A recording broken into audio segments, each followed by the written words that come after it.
A notorious LA killer serving life in prison without the possibility of parole reportedly strangled his wife to death during a conjugal visit.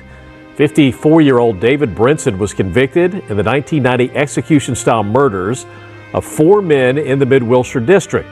Authorities say last November, while at Mule Creek State Prison in Northern California, he told officers his 62-year-old wife Stephanie had passed out during a conjugal visit. She was declared dead at the scene. It wasn't for another 2 weeks after her death that her family was notified that something seemed suspicious about the case, and it wasn't until last Friday that they were finally notified that this in fact was a homicide, that she died by strangulation. Now, the man she was in there to see, her husband, has not. It was supposed to be a night of reunion, not death.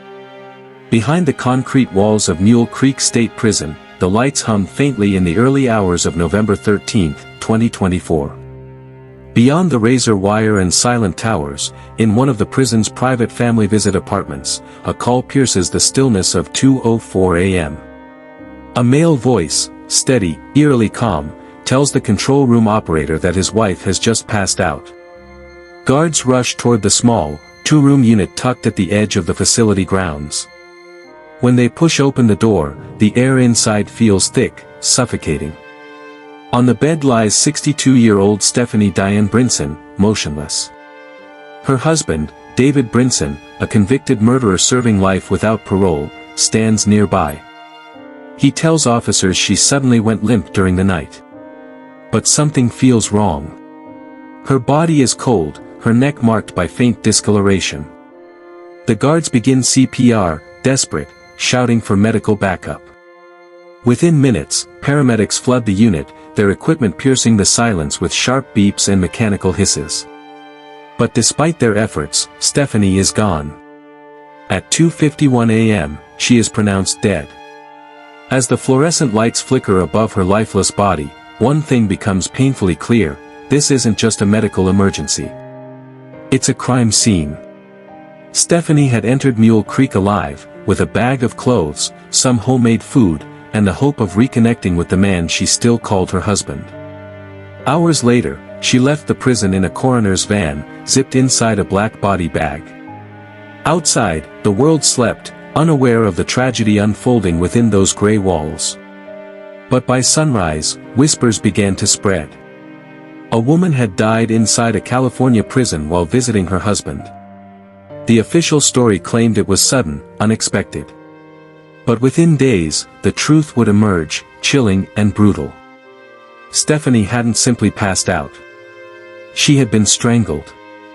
And the only other person in that locked room was David Brinson. Before anyone could comprehend what really happened that night, one haunting question began to echo. How did a woman from Inglewood, full of faith, family, and forgiveness, end up alone in a prison apartment with a man already convicted of 4 murders? And why did she never make it out alive? The story of Stephanie Brinson was about to expose not just one act of betrayal, but a system that allowed it to happen. Before the headlines, before the prison walls, there was Stephanie Diane Dowles Brinson, a 62-year-old woman whose life was built on family, faith, and forgiveness. She lived in Inglewood, California, where neighbors described her as the kind of woman who would give her last dollar to someone in need. She ran a small hair business, doing house calls for elderly clients who couldn't get out. Her smile was soft, her voice calm, the kind of presence that made even strangers feel at home. At her core, Stephanie was a caretaker. She looked after her son, Armand, his wife Natalie, and her young grandson. She was the heartbeat of her family, the one who always said, "Love doesn't give up on people." And maybe that's what drew her to David Brinson, a man most people would have run from. David's life was the opposite of Stephanie's. In the early 1990s, he was convicted of 4 murders committed during a robbery spree in Los Angeles. The crimes were cold, calculated, and cruel. A jury sentenced him to 4 consecutive life terms without parole. To most, his story was over. But to Stephanie, it wasn't the end. No one really knows when their relationship began. Some say she met him through prison outreach work, others believe they had known each other long before his conviction. What's certain is that, somehow, Stephanie saw something redeemable in him. She started visiting regularly.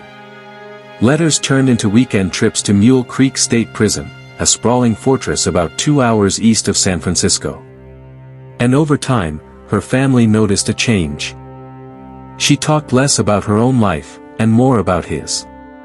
About how he had found God, about how he was a changed man. When they eventually married behind those same prison walls, her family was shocked. Her son pleaded with her not to go through with it. But Stephanie was stubborn. She believed in love, in mercy, in the idea that people could change. To her, David was no longer a killer, he was a husband, a soul seeking redemption. So when the CDCR approved a family visit, also known as a conjugal visit, a privilege that allowed inmates and their spouses to spend 30 to 40 hours together in a small, private apartment on prison grounds, Stephanie took it as a sign of hope. A chance to reconnect, to prove that their love could survive even the coldest of places. She packed her bag that November evening, some food, a few clothes, her Bible, and a framed photo of her grandson.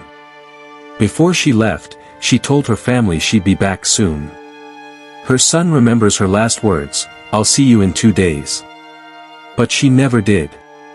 What her family didn't know was that this family visit would take place inside a program that had already raised serious concerns, a system that allowed men convicted of violent crimes to spend hours unsupervised with civilian visitors. Stephanie believed she was walking into a moment of love and peace. In reality, she was walking straight into danger, with the very man whose darkness she thought she could heal. Looking back, the warning signs had always been there, flickering like distant sirens that no one wanted to hear. Stephanie's family loved her deeply, but they also knew she had a tender weakness. She believed in redemption, even when it came wrapped in danger. When she spoke about David, her eyes would soften in a way that made her son uneasy. She'd say things like, "He's not the same man he used to be," or "Everyone deserves a second chance." Back in 1990, Brinson stormed into a Los Angeles apartment aiming to rob a retired tavern owner who he thought was a drug dealer. But alas, there were no drugs, there were no big wads of cash, just 4 men sitting there watching a basketball game. So David Brinson made a plan. He forced all 4 of those men to the floor and he shot them one by one in the backs of their heads, also known as execution style. David Brinson was convicted of that, and he was sentenced to 4 consecutive life terms with no... Yet, somehow, he convinced prison officials he was rehabilitated enough to qualify for the family visit program, an astonishing privilege for someone serving life without parole. For Stephanie, the prison's approval felt like divine validation, proof that love could overcome the past. But for her family, it felt like a mistake waiting to happen. In the days leading up to that fateful visit, Natalie, her daughter-in-law, recalled how distracted Stephanie seemed. She'd been talking to David more frequently, writing letters, discussing plans for their future. She even spoke about helping him with a possible legal appeal, as if freedom was just within reach. Still, subtle cracks had begun to show. Stephanie had stopped sharing details of her prison visits.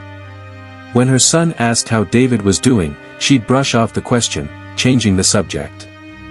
There were whispers of arguments, but she denied them. "Everything's fine," she'd insist, her voice tight, guarded. The truth was, no one really knew what went on behind those thick metal doors, or how much power David still held over her. Family visits at Mule Creek were supposed to be a privilege reserved for inmates with clean disciplinary records and positive behavior. Inside the complex, the units looked like modest little apartments, plain furniture, a small kitchen, a bed, and a bathroom. Couples were left completely alone for nearly 2 days. No guards, no cameras, no interruptions. Just privacy. It was meant to help rebuild family connections. But in cases like this, it created something far more dangerous, an illusion of normalcy inside a cage of violence. Stephanie trusted that illusion. She packed her bags with homemade food and family photos. She even joked about cooking for David, as if she were heading to a quiet weekend getaway instead of one of California's deadliest prisons. Her family begged her to reconsider, to postpone the visit. But she smiled and said, "Don't worry. He'd never hurt me." Those words would haunt them forever. Because deep inside Mule Creek, David Brinson had spent decades surrounded by walls, isolation, and silence. To a man like him, control wasn't just power, it was oxygen. And when someone like Stephanie walked into his world, offering love, forgiveness, and access, control became temptation. Whatever darkness he'd buried in those 30 years behind bars was beginning to surface again. And on that November night, when Stephanie entered the small, concrete apartment meant for family reconnection, she didn't realize she was walking into the hands of a man who had already destroyed 4 lives, and was about to claim his 5th. No one knows exactly how those hours unfolded. There were no witnesses. No cameras. Only the quiet hum of fluorescent lights and the locked door that sealed them in. But somewhere in that span of time, something went terribly, fatally wrong. Investigators believe the argument started late that night. There may have been tension, words exchanged, old resentments reawakened. Maybe Stephanie had said something about his past, or about ending the visits. Maybe she reminded him of a freedom he'd never have again. And in that small, airless room, surrounded by the ghosts of his own violence, David Brinson snapped.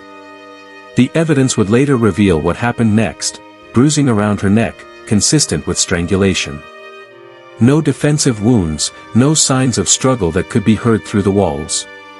Just quiet.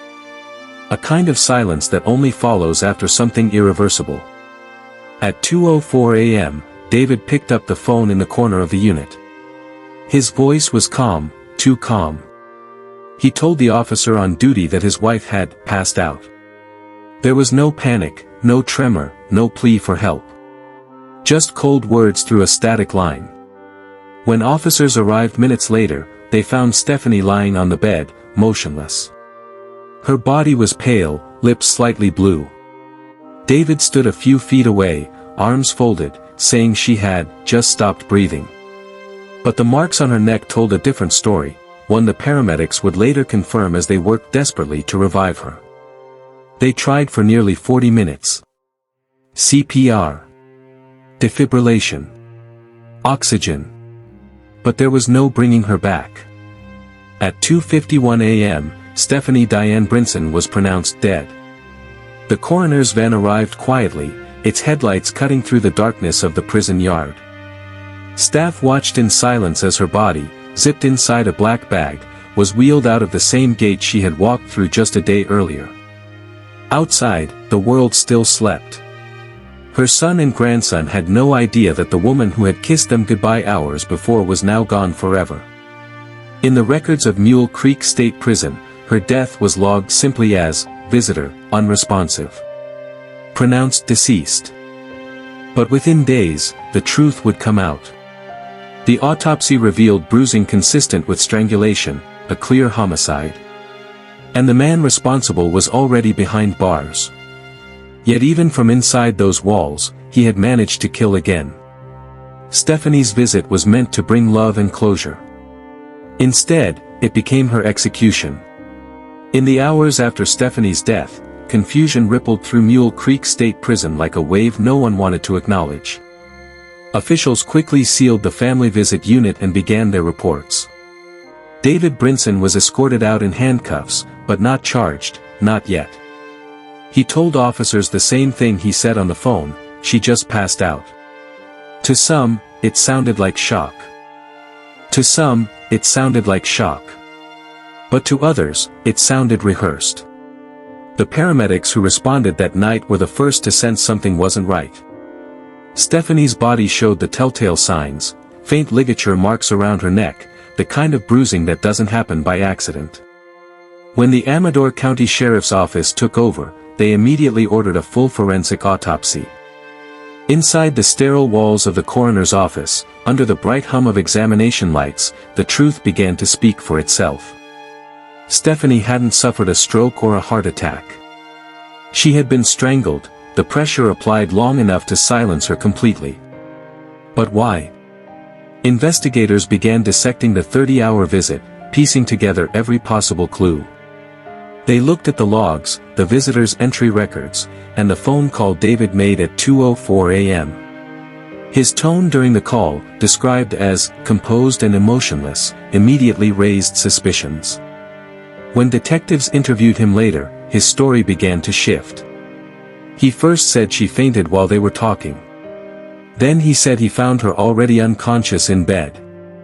Each version was slightly different, small inconsistencies that slowly tore apart his credibility. Meanwhile, Stephanie's family waited for answers. Days passed with no clear explanation. They called the prison repeatedly, desperate to know what had happened. All they were told was that she had died during a visit, nothing more. It wasn't until the sheriff's report was released that the horrifying truth reached them. Homicide. By strangulation. The realization shattered them. Their mother, their grandmother, murdered by the very man she believed she had saved. For months, the case sat in the cold gray shadow of bureaucracy. The prison launched an internal review, but CDCR remained tight-lipped. Reporters began to ask questions. How could a convicted killer serving 4 life sentences be allowed private, unsupervised time with a civilian? When prosecutors finally filed charges against 62-year-old David Brinson, the world outside Mule Creek State Prison barely flinched, but for Stephanie's family, it was the day they'd been waiting for. The headlines called it the inmate murder behind bars. A grim reminder that even within the walls meant to contain evil, it had found another victim. The courtroom itself was a strange scene. Brinson didn't need to be escorted far. The prison's makeshift courtroom was located just beyond the same gray corridors where Stephanie had spent her final hours. He appeared calm, shackled at the wrists and ankles, wearing a beige prison uniform instead of the orange he once wore during trial after trial for the murders of other women decades before. The prosecution's case was chillingly straightforward. They presented autopsy photos that showed clear signs of strangulation, marks on Stephanie's neck, broken capillaries, evidence of a struggle. The medical examiner testified that her injuries could not have been self-inflicted, and that they were consistent with manual pressure applied for at least 30 seconds. Long enough to know exactly what he was doing. They replayed his recorded statements from the night of her death, the calm tone, the shifting story, the missing minutes between when guards last checked on them and when he called for help. Every detail painted the same picture: David Brinson had killed again. But the defense tried to twist the narrative. They claimed Stephanie's death was a tragic accident. They suggested she might have fallen or suffered a medical episode. They even hinted that her decision to visit a convicted murderer carried inherent risk. That line hit the family like a punch to the chest. Stephanie's daughter, seated in the front row every single day, never looked away from her mother's killer. She had begged her mom not to go through with the visits, begged her to stay away. But Stephanie had believed in forgiveness. She thought love and prayer could heal the darkness inside a man who'd once taken lives. When the prosecution rested, they reminded the court of something Stephanie herself had written in her journal just days before the visit. God can use even the most broken hearts to restore what was lost. It was a line filled with hope, but in that courtroom, it felt like a haunting echo. After weeks of testimony and legal wrangling, the judge finally handed down the ruling.